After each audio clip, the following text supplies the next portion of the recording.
بسم اللہ الرحمن الرحیم۔ اس کے در پہ سکون ملتا ہے، اس کی عبادت سے نور ملتا ہے۔ جو جھک گیا اللہ کے سجدے میں، اسے دل کا سکون ضرور ملتا ہے۔ گناہ کو پھیلانے کا ذریعہ بھی مت بنو، کیونکہ ہو سکتا ہے آپ تو توبہ کر لیں، پر جس کو آپ نے گناہ پر لگایا ہے وہ آپ کی آخرت کی تباہی کا سبب بن جائے۔ دو چیزیں جن سے اللہ کو راضی کیا جا سکتا ہے: کلمہ طیبہ کا ورد، استغفار کی کثرت۔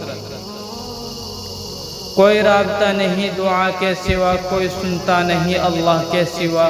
اس بات کو اپنے دل میں بٹھا لو، مشکل میں کوئی ساتھ دیتا نہیں اللہ کے سوا۔ جب کوئی انسان اپنے رب کی ماننے لگتا ہے تو رب کی ساری توجہ اس کی طرف چلی جاتی ہے۔ مایوس وہ ہوتے ہیں جو اللہ پہ یقین نہیں رکھتے ہیں، اور محروم وہ ہوتے ہیں جو اللہ کی دی ہوئی بے شمار نعمتوں کا شکر ادا نہیں کرتے ہیں۔ خاموشی کی زبان کوئی کب جانتا ہے؟ جو تو نہیں جانتا تیرا رب جانتا ہے۔ تنہائی میں گناہ کر یا کر عبادت، تیرے قلب کی گہرائی میں کیا وہ سب جانتا ہے۔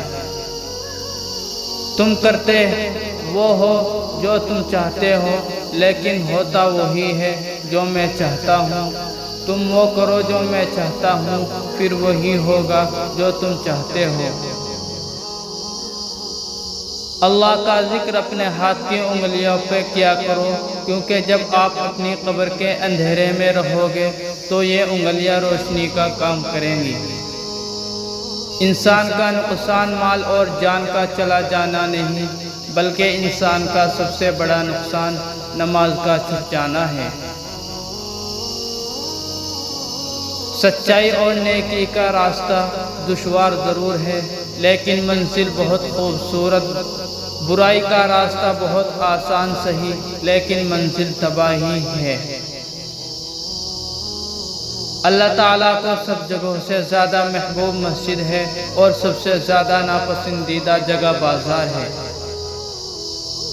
جو اپنی تنہائیوں کو اللہ کے خوف سے مزین کر لے، اللہ اس کی محفلوں کو بھی اچھا کر دیتا ہے۔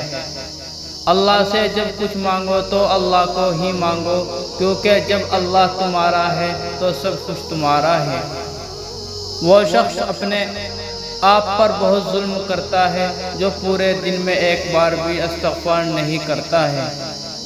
تم اللہ تعالیٰ کے ذکر میں دل لگا لو، سکون اور اطمینان تم سے دل لگا لے گا۔